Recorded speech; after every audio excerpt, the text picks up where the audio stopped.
జై శ్రీరామ్, జై జై శ్రీరామ్. మేము అయోధ్య రామ మందిరం పరిసర ప్రాంతాల్లో ఉన్నాము. ఈరోజు జనమందరూ కూడా వాట్సాప్, ఫేస్బుక్, ఇన్స్టాగ్రాముల్లో చెప్తున్నట్టుగా టీ 50 రూపాయలు, భోజనం దొరకట్లేదు, ఇలాంటివి ఏమీ లేవు.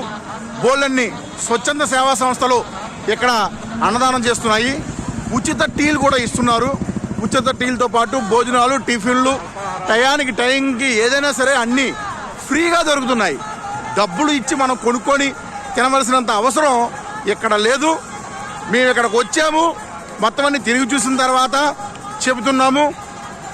జనాల మాటలు నమ్మి మీరు మోసపోకుండా, మీకు నిజంగా అయోధ్య వెళ్ళాలి, రాముడిని చూడాలి అనిపిస్తే కనుక బయలుదేరి చక్కగా వచ్చి దర్శన భాగ్యం చేసుకుని వెళ్ళండి. కాకపోతే చలి ఎక్కువగా ఉండటం చేత ఆ చలికి సంబంధించినటువంటి చలికోట్లు